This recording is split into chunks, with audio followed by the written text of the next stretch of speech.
বাসর ঘরে ঢুকতেই বউ আমাকে সালাম করে জিজ্ঞেস করলো, কেমন আছেন ভাইয়া? ভাইয়া শব্দটা শুনে অবাক না হয়ে পারলাম না। ইচ্ছে করছিল দেওয়ালে মাথা ঠুকে সুইসাইড খাই। বিয়েটা করেছি পারিবারিকভাবে। বর্তমান যুগে বিয়ে করতে গেলে সবাই অল্প বয়সী মেয়ে খোঁজে। আমার বেলাও অন্যটা হয়নি। পারিবারিক মতামতে বিয়ে করলাম ক্লাস 9-এ পড়ুয়া এক সুন্দরী মেয়েকে। বাসর রাতে বউ আমাকে ভাই বলাতে একদম থ হয়ে গেলাম। প্রশ্ন করলাম, আমাকে ভাই বলছো কেন? সে স্বাভাবিকভাবে উত্তর দিল, আপনার আম্মু আমাকে বলেছে আজ থেকে ওনাকে মা বলে ডাকতে। হ্যাঁ, এটাই তো স্বাভাবিক, মাই তো ডাকবে। বউ কিছুক্ষণ চুপ থেকে বলল, তো আপনার মা যদি আমারও মা হয় তাহলে তো আমরা ভাই বোন, তাই না? বউয়ের যুক্তি দেখে দু চোখ থেকে আবেগে আধা ফোঁটা জল গড়িয়ে পড়ল। অধিক শোকে পাথর হয়ে খাটের এক কোণে বসে রইলাম। এই যে ভাইয়া শোনেন। ভাইয়া ডাকটা শুনে দুঃখে আমার কলেজা ফেটে কিডনিতে গিয়ে লাগলো। জন্ম থেকে এই পর্যন্ত যতটা মেয়ের প্রতি ক্রাশ খেয়েছি সবগুলো মেয়েই আমাকে ভাইয়া ডেকে আমার প্রপোজ করাতে পানি ঢেলে দিয়েছিল। শেষ পর্যন্ত আমার বউও ভাইয়া ডাকটা বাদ দিল না। এ জীবন রেখে কী লাভ? ইচ্ছে হচ্ছে মেয়েটাকে বিষ খাইয়ে আমি সুইসাইড করি। নিজেকে সামলে সাড়া দিয়ে বললাম, হ্যাঁ বলো বইনা। একটা বিড়াল এনে দিবেন? বউয়ের মুখে এমন কথা শুনে অবাক হয়ে ওর দিকে মুখ ঘুরিয়ে বসে বললাম, বিড়াল দিয়ে কি করবে শুনি? ভাবি বলেছিল বাসর রাতে বিড়াল মারতে যেন ভুল না করি। একটা মানুষ কি করে এতটা গাধিরাম হতে পারে চিন্তা করতে লাগলাম। চিন্তার ব্যাঘাত ঘটিয়ে আমার হাতে একটা ধাক্কা দিয়ে মাইশা বলল, এনে দিন না একটা বিড়াল। ছলো ছলো নয়নে ওর দিকে তাকালাম। মেয়েটার চেহারা বেশ মনোমুগ্ধকর, মায়া মায়া ভাব আছে, কিন্তু মাথায় যে ঘিলু বলতে কিছু নেই সেটা আমার আর বুঝতে বাকি রইল না। বললাম,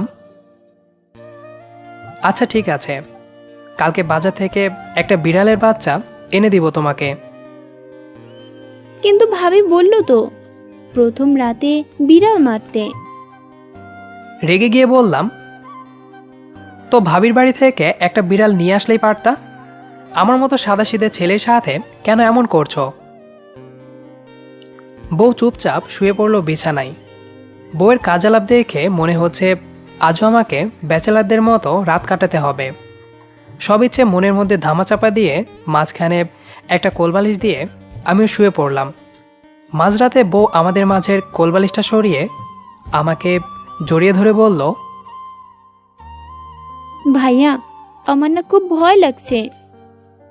আমি কথা না বাড়িয়ে ওর কানের কাছে মুখ নিয়ে বললাম, মাঝরাতে এখানে ভূত আসে, আলাদা কাউকে দেখলেই জপটে ধরে, ভালো করে জড়িয়ে ধরো আমাকে। আহ, কি রোমান্টিক অনুভূতি! মনে হচ্ছে এই বুঝি ব্যাচেলার লাইফটা কেটে গেল আমার। বউয়ের মুখে ভাইয়া ডাক শুনতে শুনতে কান আমার ঝালাপালা। ছুটি থাকা সত্ত্বেও বেরিয়ে গেলাম অফিসের উদ্দেশ্যে। কিছুক্ষণ পর পর মায়েশা আমাকে কল দিচ্ছে। রিসিভ করাতেই বলছে, বাসায় কখন আসবেন ভাইয়া? বাসায় ফেরার পথে বিড়াল আনতে ভুলবেন না কিন্তু। আজকে যে করেই হোক বিড়াল মারতে হবে। কথায় কথায় ভাইয়া বলাটা বোধ হয় মাইশার একটা বদ অভ্যাস। কিছু বলার সাহস হচ্ছিল না কোনো বাড়ি। শুধুমাত্র হ্যাঁ বলেই কল কেটে দিচ্ছি প্রতিবার। বিকেলে যখন ক্যান্টিনে খাওয়া দাওয়া করে বিশ্রাম নিচ্ছিলাম তখন আম্মুর কল। রিসিভ করাতেই বললেন, বাবা, মাইশা আমাকে শুধু শুধু প্রশ্ন করছে ভাইয়া আসবে কখন। আসার পথে মাইশার ভাইয়াকে কল দিয়ে নিয়ে আসিস তো। আবেগে দু চোখ বেয়ে আড়াই ফোঁটা জল গড়িয়ে পড়ল। ঠিক আছে বলে কল কেটে দিলাম। একটা খাঁচাতে বিড়ালের বাচ্চা নিয়ে বাসার কলিং বেলে হাত চাপলাম। দেখলাম মায়েশা দরজায় দাঁড়িয়ে আছে। আমাকে দেখেই মায়েশা জোরে বলতে লাগলো, আম্মু দেখো, ভাইয়া এসেছে। হাত থেকে বিড়ালের খাঁচাটা রেখে ওর মুখ চেপে ধরলাম। সে অবাক হয়ে আমার দিকে তাকিয়ে চোখগুলো এদিক সেদিক ঘোরাচ্ছে, কিছু বলার চেষ্টাও করছে। মুখ চেপে ধরে টেনে হেঁচড়ে আমার রুমে নিয়ে গেলাম। বললাম, তুমি আম্মুর সামনে আমাকে ভাইয়া ডাকবে না। কেন, কি হয়েছে? আজ সারাদিন তো ভাইয়া বলে আপনার কথাই বললাম। ঠিক আছে, কারোর সামনে আমাকে ভাইয়া ডাকবে না, বুঝছো? আচ্ছা ঠিক আছে। শান্তভাবে আমার পাশে মাইশা বসে বিড়ালটা নিয়ে খেলা করছে। কিছুক্ষণ পর মাইশা বলল, বিড়ালটা খুব কিউট, এটাকে আমি আর মারবো না, আদর করব। আমি আর কিছু বললাম না। প্রথমবার যখন শ্বশুরবাড়িতে গেলাম, লক্ষ্য করলাম ভাবির সাথে বসে মায়েশা কি যেন গুজুর গুজুর করছে। আড়ি পেতে শোনার চেষ্টা করলাম। ভাবি বলছে, কিরে, বিড়াল মারলি?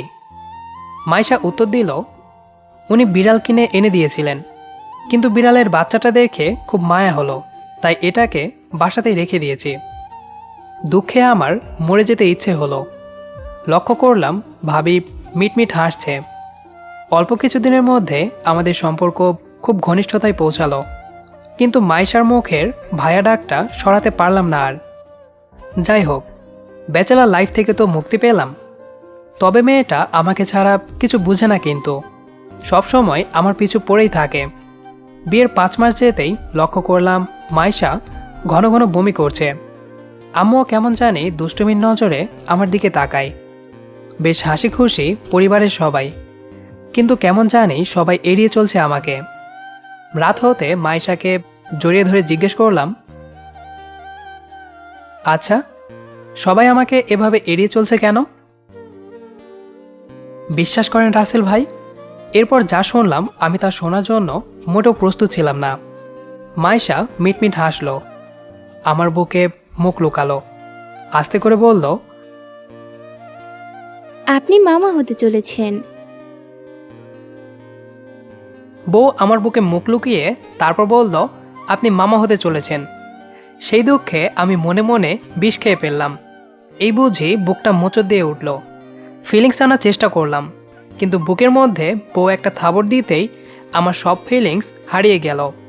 তার দিকে তাকাতেই সে বলল, কি হলো ভাইয়া, চুপ করে আছেন কেন? একেই তো নিজের সন্তানের মামা বানিয়ে দিচ্ছে আমাকে, তার উপর ভাইয়া বলাতে কলিজাটা বোধ হয় 4.5 টুকরা হয়ে গেল। দুঃখে গলা ফাটিয়ে চিৎকার করতে ইচ্ছে হচ্ছে আমার। তবুও ভরাক্রান্ত গলায় বললাম, তুমি ফুপি হতে চলেছ, খুব খুশি লাগছে আমার। মাইশা এবার রেগে গিয়ে বলল, কি? আমার পেটের বাচ্চার ফুপি হব আমি? ইম্পসিবল। তাহলে আমার বেলায় বুঝো না কেন? অসহায় দৃষ্টিতে মাইশার দিকে তাকিয়ে বললাম। সে বলল, কি বুঝবো আমি? তুমি মা হলে আমি যে বাবা হই। মেয়েটা লাজুক ভঙ্গিমায় বলল, ধুর ভাইয়া, কি যে বলেন না, আপনি তো আমার ভাইয়া, আমার বাচ্চার মামা হবেন আপনি। আমি আবারও বোঝানোর চেষ্টা করলাম, আরে বুঝো না কেন? তুমি যে বাচ্চার মা হবে, আমিও সেই বাচ্চার বাবা হব। না, কখনোই না। আপনি তো বাচ্চাটাকে পেটে নিচ্ছেন না, তাহলে বাবা হবেন কি করে? উত্তরে আমি বললাম, হ্যাঁ। বলে আরো কিছু বলতে যাব, তখন মাইশা আমাকে থামিয়ে দিয়ে বলল, তাহলে তো হিসাব ক্লিয়ার। যেহেতু আমার সকল ভাইয়েরা আমার বেবিটার মামা হবে, সেহেতু আপনিও মামাই হবেন। মেয়েটার যুক্তি দেখে আমার চক্ষু খুলে গেল। আরে, মেয়েটা তো ঠিকই বলেছে, আমার বাচ্চার মামা হব আমি।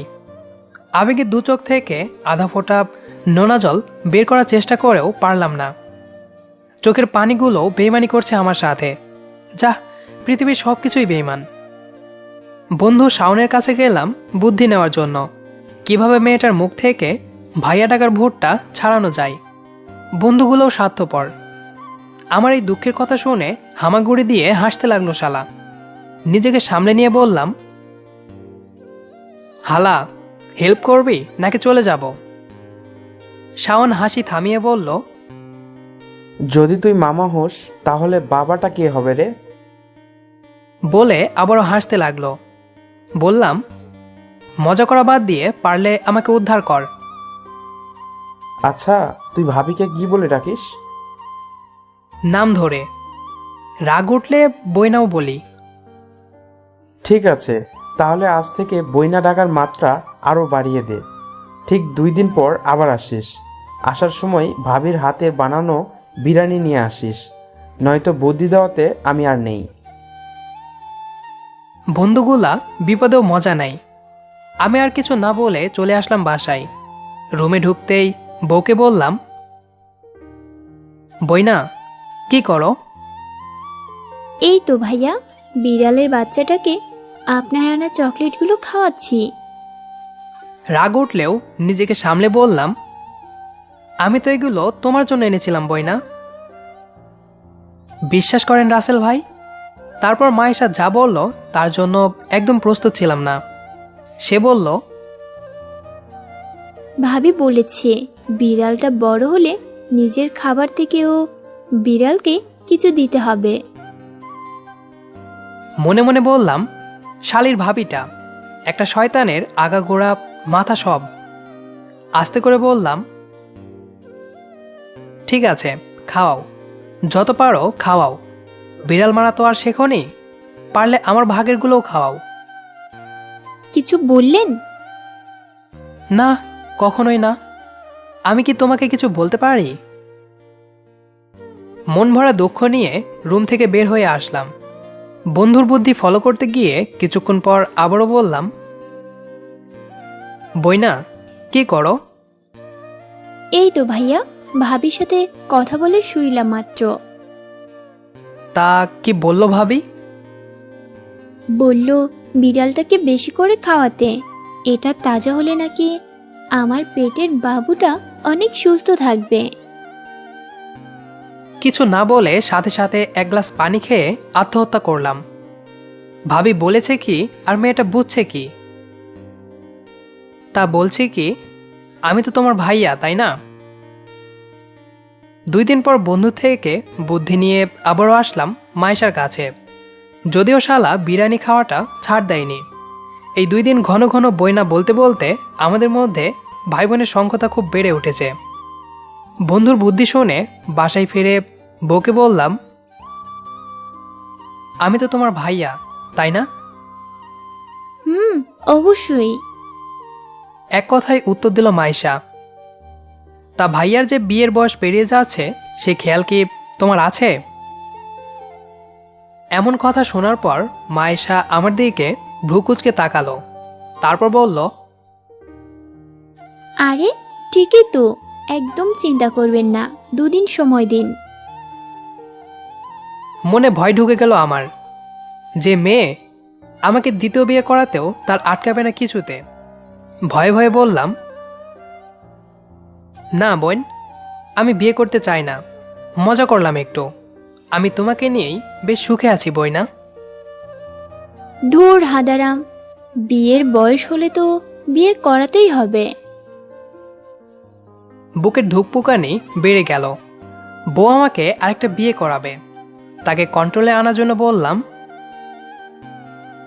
আরে হাদারাম নামটা তো খুব কিউট। হ্যাঁ আসলেই কিন্তু। মাথায় দুষ্ট বুদ্ধি চাপল। বললাম, আসো, আমরা আমাদের মধ্যে নতুন আত্মীয়তা গড়ে তুলি। বউ অবাক চাহনিতে বলল, কেমন আত্মীয়? এই ধরো, তুমি আমাকে হাদারাম ডাকবে আর আমি তোমাকে গাধিরাম ডাকবো। So cute. বউয়ের হাসি দেখে আমার গা জ্বলে উঠল।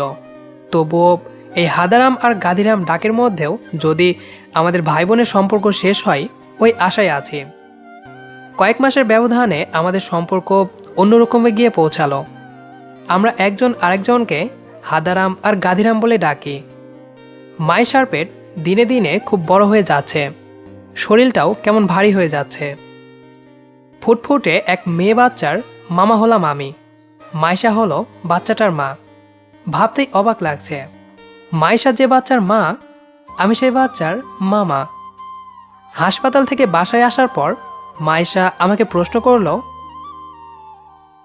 আপনি তো এখন আমার ভাইয়া না, তো আপনাকে কি ডাকবে বাবুটা? তোমার মতো হাদারামি ডাকুক, কিন্তু মাঝে মধ্যে বাবা ডাকলেও আমার কোনো আপত্তি নেই। আমাকে অবাক করে দিয়ে মাইশা কিছু বলল না, একটু হাসলো মাত্র। কেটে গেল 20টি বছর। আজ আমাদের মেয়ে তিন্নির বিয়ে। লক্ষ্য করলাম তিন্নির পাশে বসে মাইশা কি যেন গুজুর গুজুর করছে, শোনার জন্য আড়ি পাতলাম। মা তার মেয়েকে বলছে, শোন, যে ছেলেটা তোকে নিয়ে যাবে ওই ছেলেটার মাকে কিন্তু আমার মতো মাই ডাকবি। যেহেতু ছেলেটার মা তোরও মা হবে, সেহেতু ছেলেটাও কিন্তু তোর ভাইয়া হবে। কথাটা মাথায় রাখবি কিন্তু। গল্পটি আপনাদের কাছে কেমন লেগেছে সেটি অবশ্যই কমেন্ট করে জানাবেন। আশা করি গল্পটি আপনাদের কাছে ভালো লেগেছে। যদি ভালো লেগে থাকে তাহলে এই গল্পটিতে একটি লাইক দিবেন। আর নিয়মিত এরকম ভালোবাসার গল্প পেতে আমাদের চ্যানেলটি সাবস্ক্রাইব করে আমাদের সাথেই থাকবেন। ধন্যবাদ সবাইকে।